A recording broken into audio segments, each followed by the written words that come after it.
Layar ponsel Risa memancarkan cahaya dingin di ruang keluarga yang sepi. Di sana, suaminya, Bima, tersenyum bahagia dalam balutan kimono, menikahi seorang wanita Jepang di tengah salju Tokyo.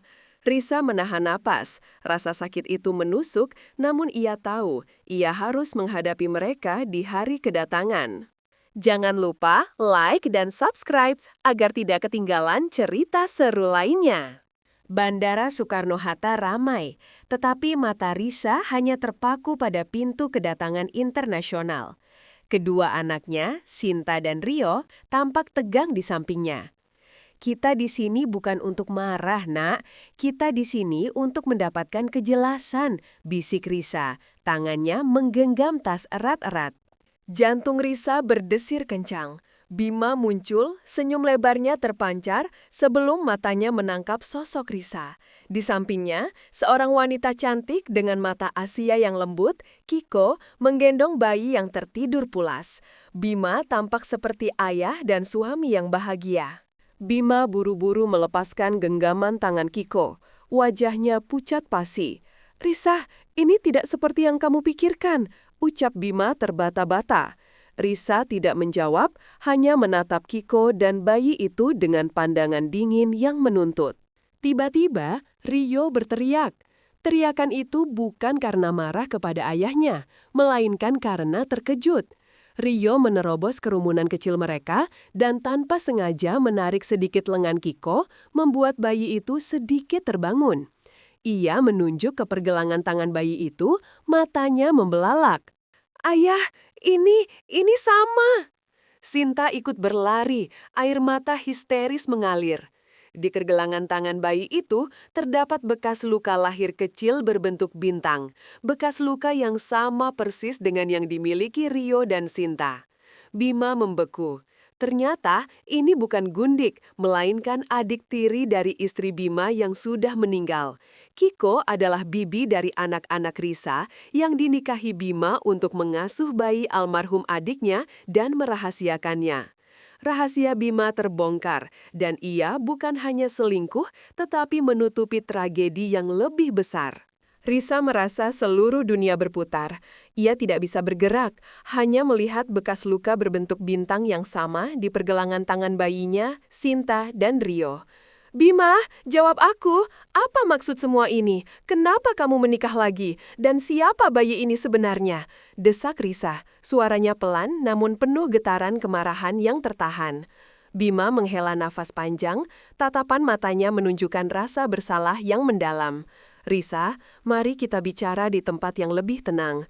Ini kisah yang panjang, tentang adik Kiko dan janji yang harus kupenuhi," bisik Bima, berusaha menarik tangan Risa yang kaku. Kiko maju selangkah. Ia berbicara dalam bahasa Indonesia yang fasih, dengan aksen lembut. "Saya mengerti jika Anda marah, Risa-san. Saya menikahi Bima-san bukan karena cinta, melainkan karena tugas. Bayi ini adalah keponakan saya, anak dari kakak saya yang meninggal setahun lalu. Kakak saya adalah istri pertama Bima-san sebelum bertemu Anda," jelas Kiko. Keheningan mencekam. Sinta dan Rio, yang kini menangis di pelukan Risa, terkejut mendengar bahwa mereka memiliki ibu tiri yang sudah meninggal, dan bayi ini adalah sepupu mereka, bukan adik tiri biasa. "Kamu menyembunyikan pernikahan pertamamu dariku? Selama ini?" Risa mundur, matanya memancarkan rasa sakit yang jauh lebih dalam daripada sekadar perselingkuhan. Bima hanya bisa menunduk, mengakui kesalahannya. "Ayah menikahinya setelah ia meninggal, Risa, bukan saat kita bersama. Tapi aku harus menjaga bayinya, dan Kiko adalah satu-satunya keluarga yang tersisa yang mau memenuhinya." Bima mencoba membela diri. Risa beralih menatap bayi itu lagi, mengamati bekas luka bintang yang sama persis dengan milik anak-anaknya. "Kenapa tanda ini sama, Bima? Jawab aku, ini bukan kebetulan," Risa menuntut, menyadari bahwa rahasia ini mungkin terkait dengan garis keturunan yang lebih tua. Bima tampak sangat tertekan. Ia melihat ke sekeliling, memastikan tidak ada orang yang terlalu memperhatikan drama keluarga mereka di bandara. "Tanda itu, Risa, itu adalah tanda keturunan." Bima akhirnya mengakui suaranya nyaris tidak terdengar. Istri pertamaku, Hana, kakak Kiko, berasal dari keluarga Jepang kuno yang sangat menjaga garis keturunan mereka. Mereka percaya tanda bintang itu adalah simbol perjanjian, sebuah ikatan darah. Anak-anak kita, Sinta dan Rio, memilikinya karena ibuku, nenek mereka, juga memiliki tanda yang sama. Ia adalah kerabat jauh dari keluarga Hana yang bermigrasi ke Indonesia puluhan tahun lalu. Risa menarik napas dingin, mencerna kenyataan yang lebih rumit daripada yang ia duga. Perselingkuhan lebih mudah dihadapi daripada rahasia lintas generasi. Cukup, katanya tegas, menunjuk keluar bandara. Kita tidak bisa bicara di sini. Kita akan ke rumah ibuku. Aku ingin tahu setiap detailnya, termasuk status pernikahanmu dengan Kiko dan bagaimana kalian merencanakan untuk menyembunyikan ini dari anak-anakku. Rio dan Sinta masih memeluk ibunya, mencoba memahami bahwa cerita ini melibatkan nenek mereka yang sudah lama meninggal dan rahasia keluarga yang diturunkan. Beberapa jam kemudian, di ruang tamu yang sunyi, Bima akhirnya duduk dengan kepala tertunduk. Kiko menjelaskan lebih lanjut, memegang tangan bayi yang sudah bangun. Ketika Hana-san meninggal, keluarga Jepang di sana menuntut agar bayi ini tetap diasuh dalam ikatan darah perjanjian bintang. Karena sayalah satu-satunya kerabat Hana-san yang masih membawa tanda itu, dan karena status Bima-san sebagai ayah, kami diwajibkan menikah secara adat di Jepang. Itu adalah janji kepada keluarga dan tradisi. Pernikahan kami hanya sebatas formalitas untuk memenuhi kewajiban menjaga bayi ini dan memelihara rahasia garis keturunan. Risa menatap dingin ke arah Bima. Pernikahan adat, formalitas. Lalu bagaimana dengan pernikahan kita di mata hukum Indonesia, Bima? Apakah aku masih istrimu yang sah? Atau Kiko kini menjadi istri kedua yang sah secara hukum? Dan apa yang harus kukatakan kepada Sinta dan Rio? Bahwa mereka punya sepupu yang harus mereka panggil adik? Rio dan Sinta yang duduk di sofa sebelah Risa terlihat bingung dan takut, saling berpegangan tangan. Bima mengangkat wajahnya yang penuh penyesalan. Risa, pernikahan di Jepang itu tidak tercatat secara sipil di Indonesia. Secara negara, kamu adalah satu-satunya istriku. Kiko tahu itu. Kami berencana mencari cara agar bayi ini bisa diasuh tanpa perlu ada ikatan pernikahan formal. Tapi tradisi keluarga Hana sangat kuat. Kiko mengangguk. Saya tidak akan pernah menuntut hak apapun sebagai istri Bima-san. Tujuan saya hanya satu, menjaga bayi keponakan saya dan tanda perjanjian ini tetap utuh seperti yang diminta mendiang kakak saya. Risa berdiri. Rasa sakitnya kini bercampur dengan lelah. Kamu tidak mengkhianati pernikahan kita dengan menikahi Kiko secara adat, Bima. Kamu mengkhianati kita dengan merahasiakannya selama ini, membiarkan kami mencari tahu dengan cara yang paling menyakitkan. Risa menoleh ke Kiko dan bayi itu.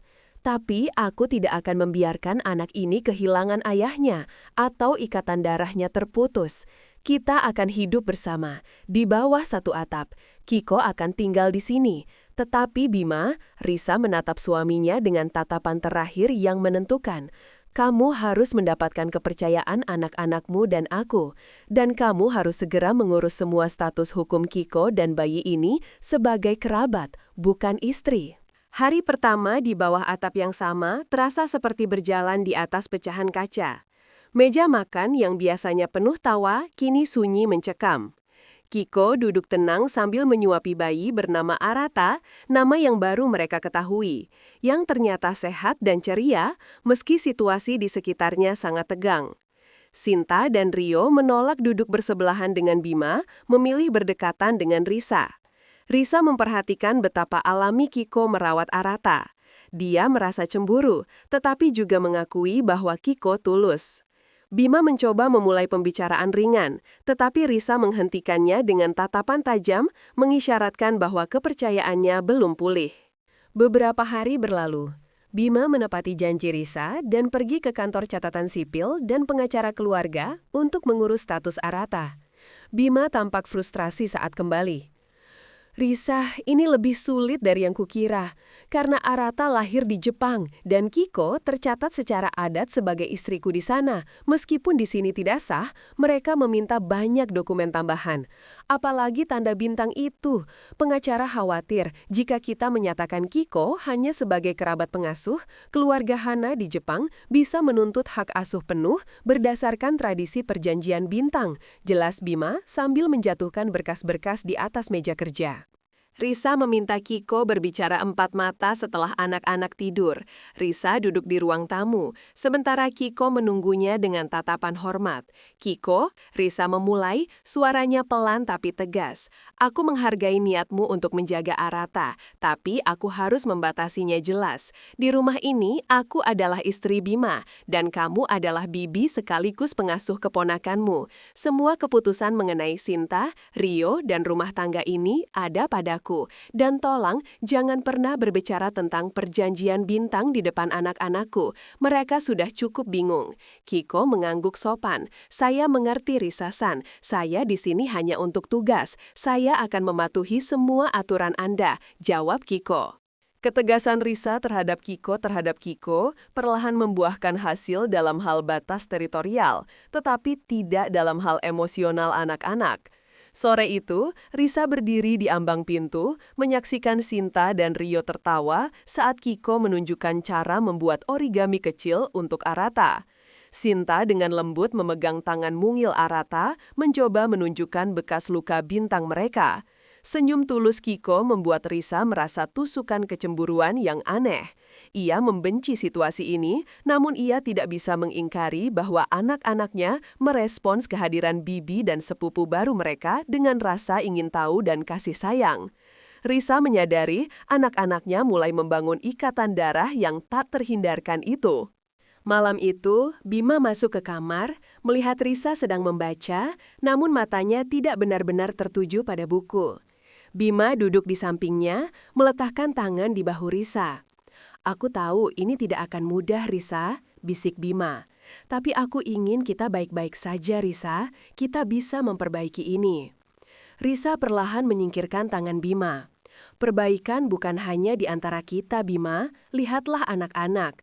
Mereka masih menjauhimu di meja makan. Mereka bingung dan takut. Fokusmu sekarang adalah membangun kembali kepercayaan Sinta dan Rio. Aku butuh waktu, dan mereka lebih membutuhkannya. Sampai kamu berhasil mendapatkan kembali hati anak-anakmu, jangan dekati aku. Tegas Risa, suaranya mengandung janji sekaligus ancaman. Pagi menjelang akhir pekan, suasana tegang di rumah terputus oleh kedatangan kurir. Sebuah kotak kayu besar dengan label pengiriman dari Kyoto, Jepang, tergeletak di meja teras. Paket itu ditujukan kepada Kiko. Rasa penasaran bercampur kekhawatiran menyelimuti Risa. Kiko, yang sama terkejutnya, membuka kotak itu dengan hati-hati. Di dalamnya, terdapat kain sutra yang membungkus sebuah gulungan kertas kuno yang tampak rapuh dan surat yang ditulis dalam kanji Jepang. Kiko membaca surat itu dan wajahnya mendadak pucat pasi. Ini dari keluarga Hanasan, bisik Kiko menahan napas. Mereka mengirimkan gulungan perjanjian bintang yang asli. Mereka menuntut Arata dibesarkan sesuai tradisi, dan mereka akan datang untuk memverifikasi garis keturunan. Risa langsung merebut gulungan itu dari tangan Kiko. Bima berdiri, wajahnya tegang. Apa maksudnya memverifikasi? Keluarga Hana tidak pernah peduli padaku atau Arata sebelumnya. Risa tidak menjawab Bima. Ia hanya meminta Kiko menerjemahkan surat formal yang menyertainya. Surat itu, yang ditulis dengan kaligrafi yang indah namun dingin, menyatakan bahwa karena pernikahan adat Bima dan Kiko kini telah terungkap, perjanjian garis keturunan harus dipenuhi. Mereka akan mengirim perwakilan, seorang tetua, untuk memastikan semua anak yang membawa tanda bintang, termasuk Sinta dan Rio, menjalani ritual tertentu. Risa meletakkan gulungan itu. Kini, ia menatap Bima dengan pandangan tanpa ampun. Kamu membawa masalah yang lebih besar dari yang bisa kita tangani, Bima. Ini bukan hanya tentang Arata, ini tentang Sinta dan Rio. Bima mengakui bahwa ia hanya tahu sedikit tentang tradisi kuno itu, hanya janji untuk menjaga bayi itu. Mereka tidak boleh mengambil anak-anak kita, Risa. Kita harus menyembunyikan tanda mereka. Risa menggeleng. Tidak, kita tidak bisa menyembunyikan darah mereka. Kita harus berdiri sebagai satu keluarga. Jika mereka datang mencari tradisi, kita akan tunjukkan bahwa kita adalah keluarga Indonesia yang modern dan kita akan melindungi anak-anak kita dari ritual apapun. Malam harinya, Risa dan Bima duduk bersama Sinta dan Rio di kamar mereka. Walaupun masih canggung, Bima berusaha memeluk Sinta, yang kini membiarkannya. Risa berbicara dengan nada lembut namun serius. Dengar nak, sebentar lagi akan ada tamu dari Jepang, kerabat jauh.